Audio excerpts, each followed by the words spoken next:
Kita sebagai peserta pemilu kan yang mengikuti putusan MK itu kan mengikat. Partai Hanura pun walaupun sunyi dalam senyap, tapi kita punya strategi-strategi tersendiri. Jadi terbuka bagaimana, tertutup bagaimana. Setelah saya diskusi-diskusi dengan terus semua ketua-ketua DPD, menerjemahkan apa yang disampaikan ketua umum. Jadi jika Partai Hanura diberikan kepercayaan duduk di parlemen, fraksi Hanura akan berjuang memastikan keberpihakan kepada daerah itu sendiri. Jadi setiap ada sesuatu pekerjaan APBN yang ada di daerah, fraksi Hanura memastikan untuk menekankan kepada pemerintah pusat untuk bisa mengajak pengusaha-pengusaha daerah untuk bangun daerahnya, mendapatkan kue APBN itu sendiri. Keberpihakan kepada daerah. Contoh kita di Bali, banyak proyek-proyek mercusuar, proyek-proyek besar yang notabene mempergunakan anggaran APBN. Seperti pembangunan dermaga segitiga emas, penataan kawasan suci, Pura Besake, ada tol, ada shortcut, Pusat Kebudayaan Bali. Seperti apa? Apakah program-program daripada pusat yang menggunakan anggaran APBN apakah sudah berpihak kepada pengusaha daerah? Indo 3 mengadakan agenda begitu besar dalam hal proyek itu. Reklamasi, pengurugan. Nah, coba kita tanya, apakah itu ada pengusaha lokal? Mungkin enggak. Angkasa Pura 1, begitu Bandara Ngurah Rai membuat suatu kegiatan proyek besar, apakah ada pengusaha daerah? Mungkin persentasenya kalau nggak salah paling sekitar nggak sampai 5%. Inilah yang sebenarnya kita mau dorong push besar di tingkat nasional. Fraksi Hanura dipercaya oleh masyarakat duduk di parlemen akan konsentrasi untuk berteriak dalam hal-hal itu. Anggaran APBN saat ini, program yang paling luar biasa unggulan adalah program pembangunan di tingkat desa. Kami di fraksi Hanura, jika dipercaya oleh masyarakat, duduk sebagai fraksi yang berpihak kepada daerah, salah satunya memperkuat desa itu sendiri, fraksi Hanura bisa mendorong untuk meningkatkan anggaran desa ini. Kalau dikatakan 1 miliar, barang menjadi sekitar 3 miliar, satu desa. Oleh desa untuk mengatur, itu diselipkan. Buat festival, festival desa. Bisa mengangkat potensi desa, menggerakkan ekonomi, termasuk tadi mengakomodir seniman lokal gitu kan? Seniman lokal. Jangan anggaran APBD kabupaten, anggaran APBD provinsi dipergunakan untuk itu.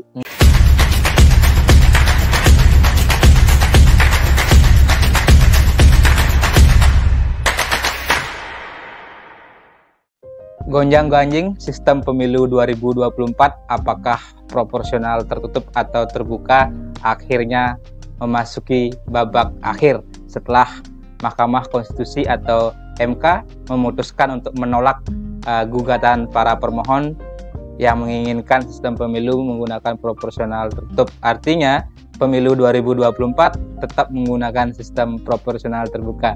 Nah, ini akan kita bahas kali ini bersama dengan Ketua DPD Partai Hanura Provinsi Bali, Bapak Kadek Arimbawo yang akrab disapa Lola, dan juga bagaimana penegasan kesiapan Hanura menghadapi pemilu 2024 pasca putusan MK. Swastiastu, Pak Dek. Om Swastiastu. Om Swastiastu. Ini mungkin kabar gembira bagi partai-partai yang mengharapkan tetap sistem proporsional terbuka. Nah, ini bagi Hanura sendiri seperti apa pasca putusan MK yang diumumkan hari Kamis Kamis lalu? Ya, terima kasih. Yang pertama, kami ucapkan selamat kepada Mahkamah Konstitusi. Tentunya sebegitu harapan seluruh partai politik untuk menerima keputusan yang harus dilaksanakan. Pada saat ini sudah ditetapkan oleh MK dengan profesional terbuka tetap seperti yang sudah berjalan selama ini, dan itulah yang namanya keputusan, ya kita sebagai partai ya harus laksanakan. Jadi saya mengingatkan kembali kepada seluruh masyarakat yang menonton podcast ini bahwasannya Partai Hanura, saya sudah sampaikan, apapun keputusan MK, kita siap untuk menghadapi pemilu legislatif 2024, baik itu terbuka maupun tertutup. Nah, tentunya sebagai banyak suatu isu-isu politik, banyak partai yang saling dorong-mendorong tentang tertutup terbuka ya, tetapi sekarang sudah menjadi keputusan. Jadi itu ada sebuah dinamika, dan sekarang dinamika politik ketika MK sudah gongnya final final dan mengikat, keputusan itu dijalankan oleh penyelenggara pemilu, dalam hal ini ke KPU termasuk partai politik sebagai peserta pemilu. Kita sebagai peserta pemilu kan mengikuti, artinya keputusan MK itu kan mengikat. Jadi walaupun terbuka, semua partai sudah pasti akan menyiapkan. Dengan Partai Hanura pun walaupun sunyi dalam senyap, tetapi kita punya strategi-strategi tersendiri. Jadi kalau terbuka bagaimana, tertutup bagaimana. Nah, ini yang berkaitan dengan itu juga menurut saya ada sebuah statement yang menarik juga dari Ketua Umum Partai Hanura, Bapak Usman Sabtaudang atau Pak Oso, bahwa Hanura ini menegaskan komitmennya untuk ketika dipercaya nanti, apalagi Hanura punya misi kembali ke DPR, kembali ke Senayan, untuk lebih menguatkan keberpihakan kepada daerah atau Hanura berpihak kepada daerah. Nah, itu seperti apa maksudnya Pak Dek? Karena ini kan belakangan juga ada selentingan-selentingan di masyarakat ketika ada banyak hingar-bingar pembangunan, masyarakat lokal tersisihkan. Hingar-bingar pembangunan masyarakat lokal atau masyarakat di daerah jadi penonton. Nah, itu bagaimana? Pertama, saya sangat bangga sekali mempunyai ketua umum partai yang low profile, Bapak Dr. Usman Sabta, Bang Oso. Beliau ketua umum yang sangat mempunyai visi yang sangat luar biasa. Pertama, beliau sebagai yang melahirkan yang namanya utusan daerah, setelah itu menjadi pimpinan utusan daerah itu sendiri, dan melahirkan Dewan Perwakilan Daerah DPD yang ada sekarang, walaupun memang kewenangannya belum maksimal juga. Dan yang paling dulu juga beliau sebagai ketua umum partai yang berlandaskan dengan daerah. Jadi perjuangan untuk daerah memang ketua umum kami di Partai Hanura memang benar-benar sudah mendarah daging untuk membela tentang daerah. Nah, sekarang pada saat hari ulang tahun Partai Hanura, pada saat event-event kegiatan partai, beliau terus menyampaikan bahwasanya jika Partai Hanura diberikan kepercayaan oleh masyarakat untuk bisa mewakili, menyuarakan tentang suara politik di parlemen, bahwasanya Partai Hanura akan berkonsentrasi dalam hal perjuangan berpihak kepada daerah. Nah, turunannya itu, keberpihakan itu seperti apa? Banyak hal yang bisa disampaikan kepada masyarakat.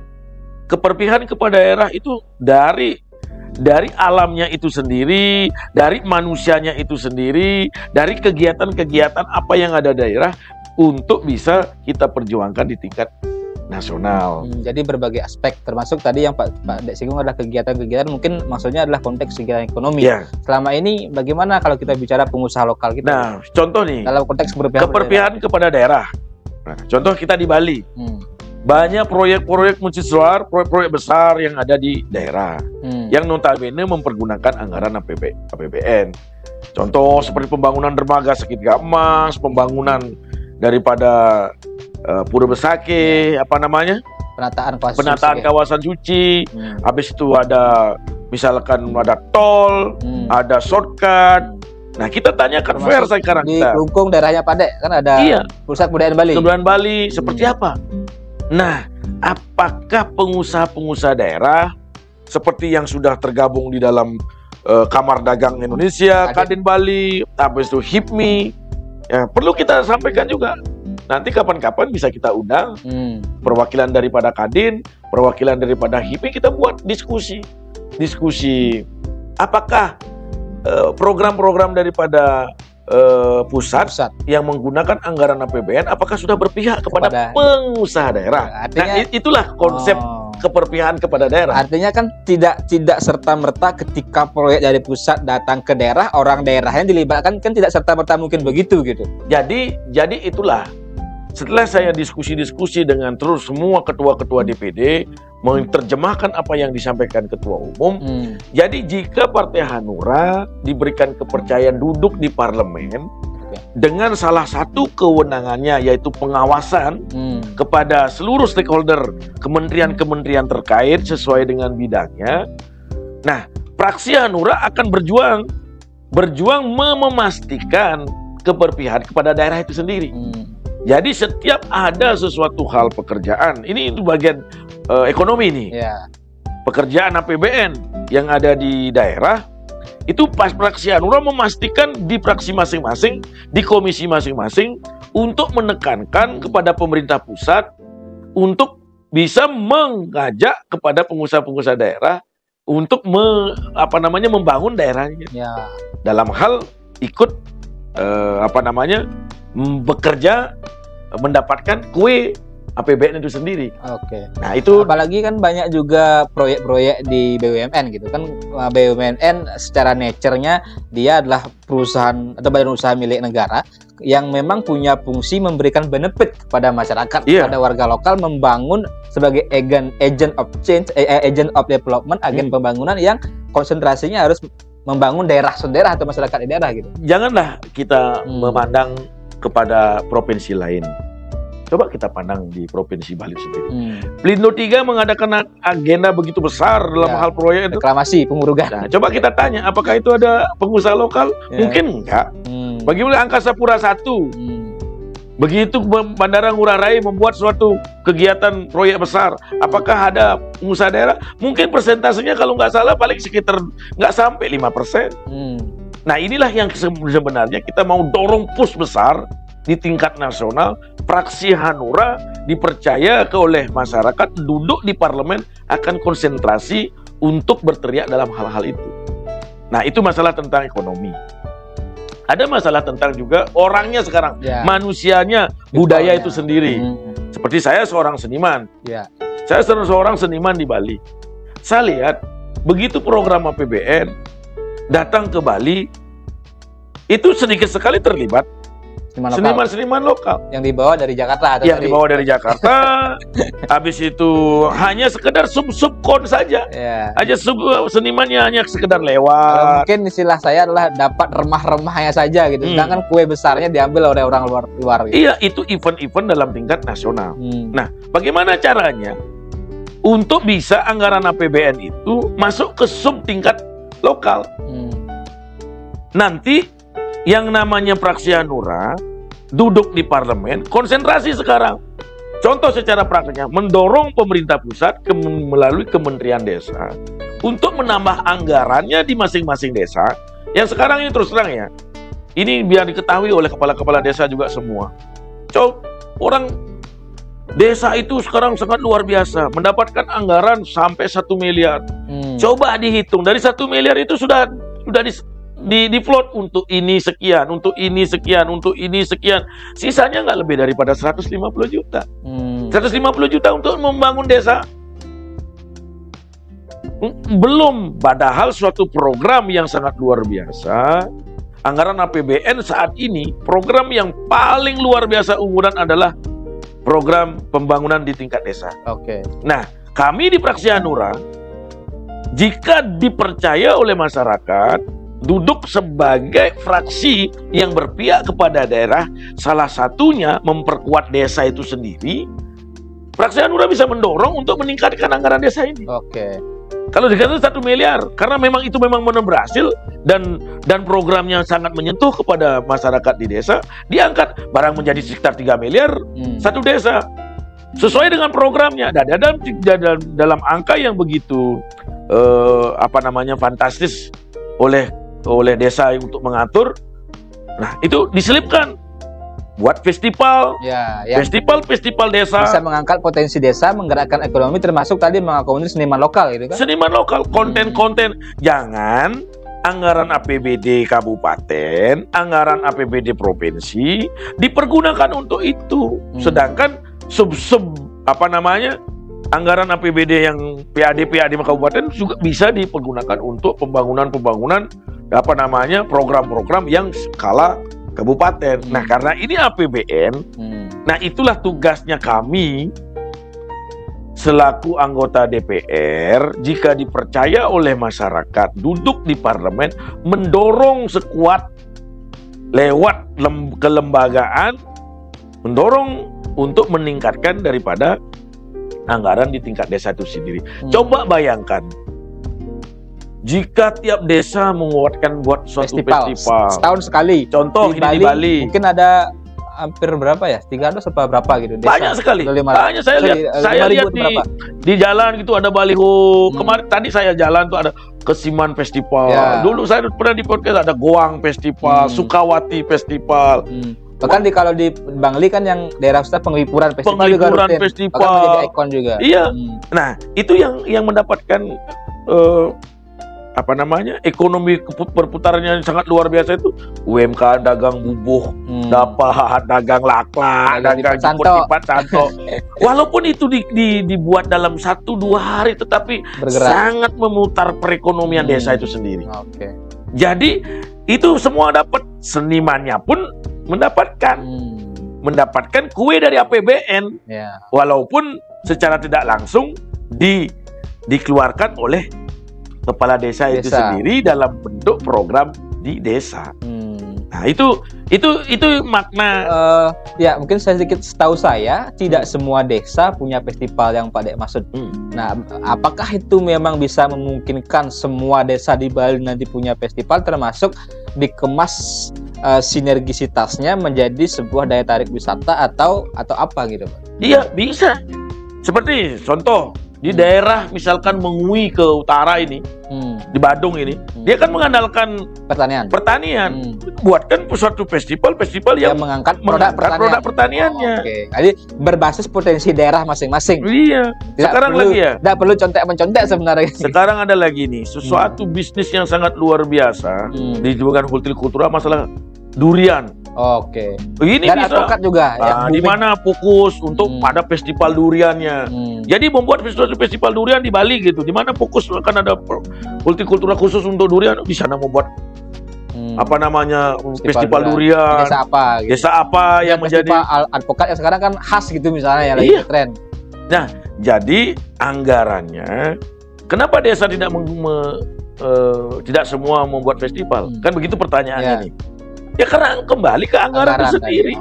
Desa nggak bisa berbuat apa-apa jika anggarannya tidak ada. Tetapi kalau dipercaya lagi, mudah-mudahan inilah yang namanya sesuatu pola pikir Ketua Umum Bapak Dr. Usman Sabta mengeluarkan sesuatu statement yang beliau pikirkan.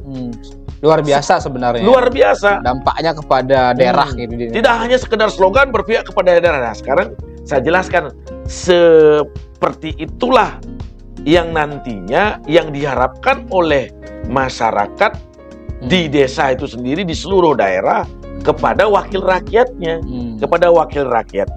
yang ada di Jakarta. Nah, jadi semua sudah konsentrasi, tidak lagi berpikir tentang hal-hal kemana. Kita konsentrasi.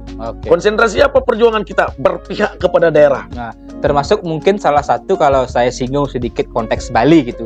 Berpihak kepada daerah konteks Bali ini kita kaitkan dengan dasar hukum yang dimiliki oleh Provinsi Bali, yaitu Undang-Undang Provinsi Bali yang baru beberapa waktu lalu sudah disahkan dan diundangkan. Di sana ada salah satu pasal, kalau tidak salah di pasal 8, bahwa kearifan lokal kita di Bali yang namanya desa adat dan yang namanya subak itu bisa mendapatkan anggaran dari pemerintah pusat. Konteks keberpihakan kepada daerah, pada spesifik kita tarik keberpihakan kepada kearifan lokal Bali, desa adat dan subak. Bagaimana nanti Hadura memperjuangkan itu? Karena tadi ujung-ujungnya harus ada anggaran, kan begitu. Nah, apalagi sudah menjadi amanat undang-undang bahwa desa adat dan subak bisa dapat APBN gitu. Nah, sekarang di Bali dengan adanya sudah undang-undang Provinsi Bali, itu kan baru tatanan undang-undang, baru dasar hukumnya, belum implementatif. Nah, dengan adanya dasar hukum seperti itu, jadi wakil rakyatnya yang duduk nanti di parlemen membuktikan perjuangannya, bagaimana dasar payung hukum yang ada sudah sekarang itu diperjuangkan untuk mendapatkan anggaran. Misalkan sekarang ini kalau anggaran APBN turun ini kan udah aman sekarang karena sudah ada payung hukumnya. Tetapi kalau nggak ada yang memperjuangkan di pusat, hanya payung saja ada, di bawah payungnya nggak ada apa. Jadi kan gitu. Payung tetap kemarau gitu. Tetap ada payung tapi kemarau ini kan. Nah, dalam konteks itu apakah juga mungkin kalau tadi misalnya ada festival desa, kenapa tidak mungkin nanti misalnya ada festival subak gitu, misalnya kalau memang subak itu sudah ada payung hukum bisa dapat anggaran. Bagaimana pemikiran Pak? Jadi itulah yang ingin disampaikan kepada publik, kepada masyarakat. Tidak hanya menyampaikan sesuatu hal yang tetapi tidak ada isinya. Ini kan memang Ketua Umum Partai Hanura Bapak Usman Sabta ini nggak main-main. Beliau mengeluarkan suatu statement, suatu hasil pola pikir beliau itu beliau menyampaikan kepada pasukan beliau, kepada seluruh ketua DPD, disampaikan semua. Nah, inilah sekarang tugas kami selaku ketua-ketua DPD seluruh Indonesia sekarang berjuang semaksimal mungkin dengan waktu yang tersisa sebelum tanggal 24 Februari 2024, suatu event politik yang besar, 14 Februari, kita akan sampaikan kepada seluruh masyarakat. Dan inilah perjuangan kita. Fokusnya kita itu adalah bagaimana Partai Hanura, fraksi Partai Hanura duduk di parlemen selaku anggota DPR RI di pusat, akan berjuang semaksimal mungkin untuk berpihak kepada daerah. Salah satunya meningkatkan anggaran-anggaran yang ada di tingkat desa, yang selama ini desa itu diberikan sesuatu kewenangan untuk menjalankan dan sangat berhasil. Satu-satunya program loh yang sangat luar biasa pemerintah melakukan ini, yaitu dipelaksanakan di Undang-Undang Desa itu sendiri. Nah, sekarang anggaran itu kita tingkatkan. Nah, anggaran itu kita perjuangan untuk mendapatkan peningkatan, dan salah satunya menyisipkan juga untuk membuat produk program-program yang berpihak kepada lingkungan orang-orang di desa itu sendiri. Salah satunya ya, yang saya sampaikan tadi, membuat festival-festival desa yang melibatkan UMKM kita.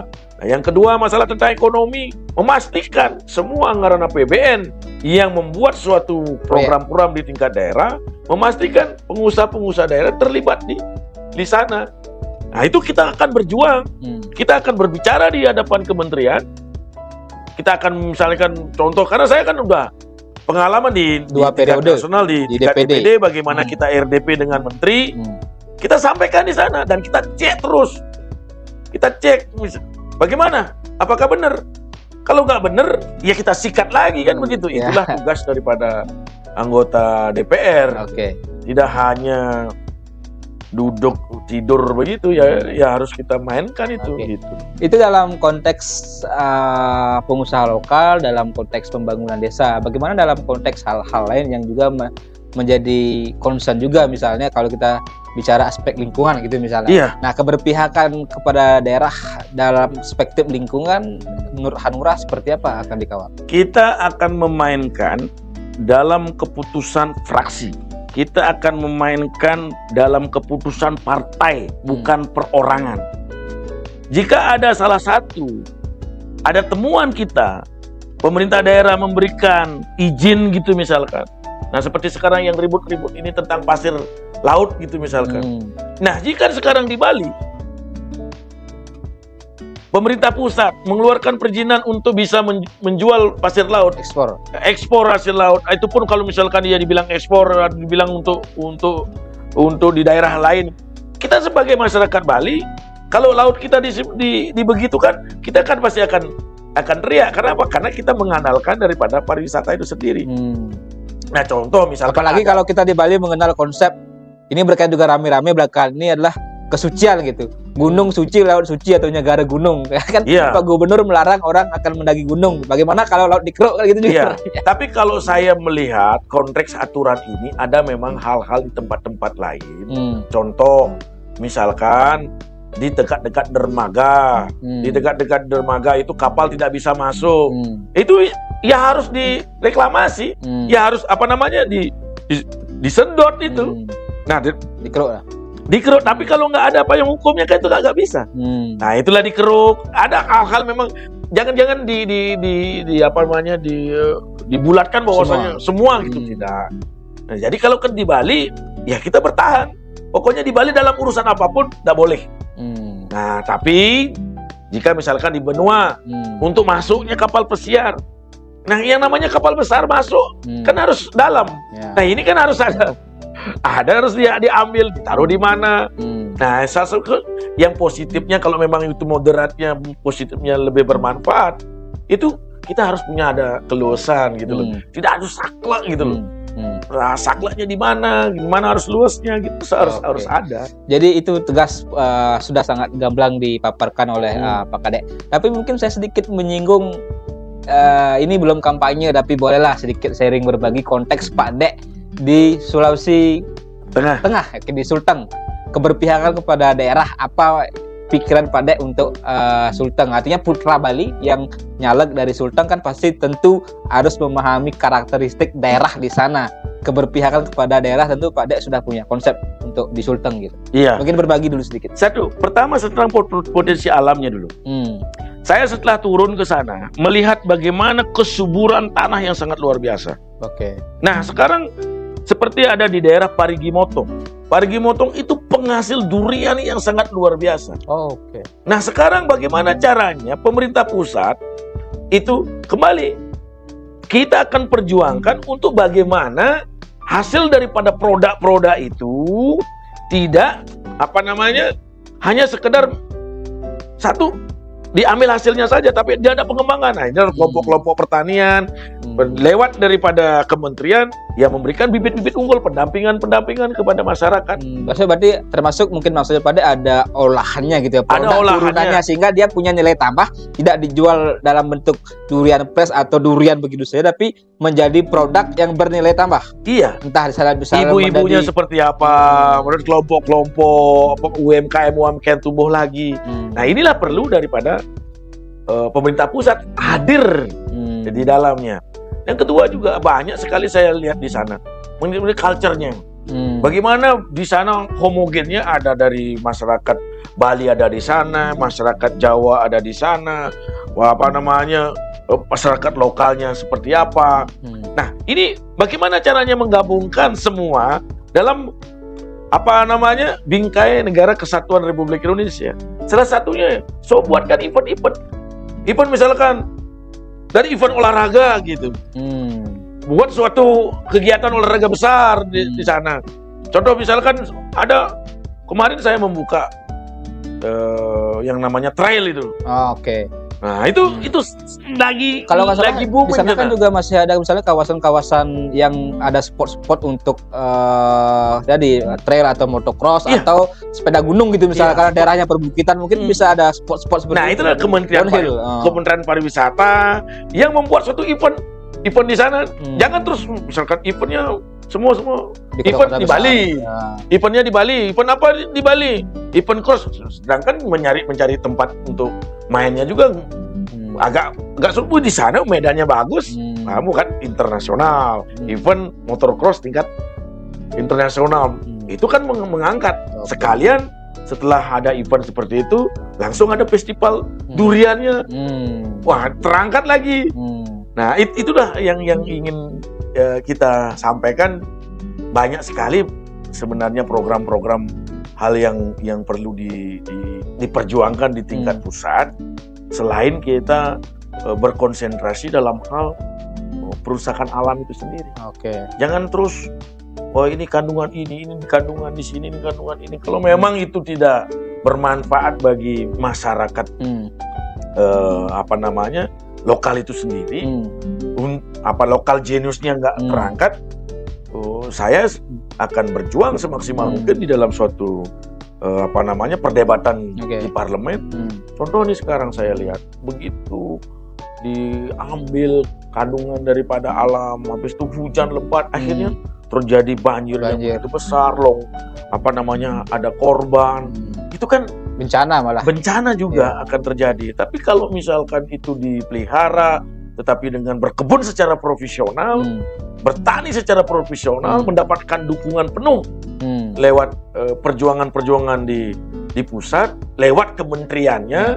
Nah, sekarang bagaimana? Sampai sekarang kan belum terjawab bagaimana mengatasi kelangkaan pupuk yang selama ini terus menjadi jeritan petani lah. Nah, itulah yang benar-benar yang akan benar-benar diperjuangkan oleh fraksi Hanura di tingkat nasional. Jika diberikan kepercayaan oleh masyarakat seluruh Indonesia untuk kita bisa tampil di parlemen. Sebagai sebuah closing Pak Dek, ini kan beberapa kali pernyataan Pak Ketum Pak Oso ketika tadi pas HUT Hanura, kemudian juga ketika Rakernas kalau nggak salah, BIMTEK kalau tidak salah, BIMTEK nasional yang waktu itu Pak Ganjar juga hadir beberapa kesempatan. Intinya beliau menekankan kalau tidak ada daerah ini kan tanda kutip ya, tidak ada yang namanya Indonesia kan begitu. Ya semuanya ada desa di daerah. Kuat, desa kuat, kabupaten kuat, daerah kuat, pusat akan kuat. Terakhir mungkin sebagai sebuah closing pesannya Pak Dek terkait dengan penegasan tadi bahwa keberpihakan Hanura berpihak pada daerah atau Hanura membangun daerah, dan dalam konteks bagaimana ini memang menjadi concern juga atau perhatian juga dari masyarakat bahwa Hanura punya perjuangan yang betul-betul luar biasa loh. Seperti apa untuk 2024? Terima kasih kepada seluruh masyarakat Indonesia pada umumnya. Kami dari Partai Hanura sangat berterima kasih tentang pemikiran Bapak Ketua Umum, Bapak Dr. Firman Sapta untuk memerintahkan kepada seluruh kader partai.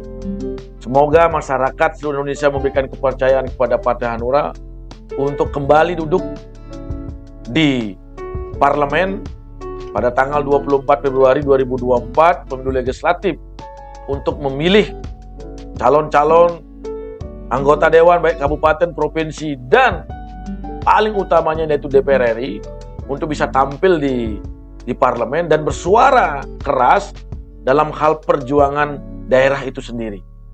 Seperti yang saya sampaikan, perjuangan daerah itu seperti apa, kita akan gambarkan semua, kita akan jelaskan semua dalam urusan baik itu manusianya, baik itu alamnya. Benar-benar akan kita teriak, tidak lagi perteriakan dalam bentuk perorangan, di masing-masing komisi berteriak, tetapi kita akan berteriak atas nama kebesaran Partai Hanura itu sendiri. Dengan memakai suatu tekad, tujuan bersama, memakai hati nurani. Hati nurani untuk daerah yang lebih maju. Terima kasih Pak Dek. Jadi kita akan sambung di kesempatan berikutnya, termasuk mungkin kapan kita diajak jalan-jalan ke Sulteng ini. Siap. Saya tertarik yang durian itu, siapa tahu kita bisa pesta durian di sana. Pokoknya di sana itu di tiap kabupaten itu ada potensi-potensi yang berbeda-beda. Sangat luar biasa, sangat luar biasa. Jadi teman-teman mungkin nanti kita akan bikin podcastnya Pesta Durian. Pesta Durian bersama Hanura Bali ya. Atau mungkin ada yang mau dikirimkan durian boleh nanti DM Pak Kadek ya. Nanti kita buat festival durian. Terima kasih Pak Dek. Kita sambung di kesempatan berikutnya. Om Santi. Santi. Terima kasih.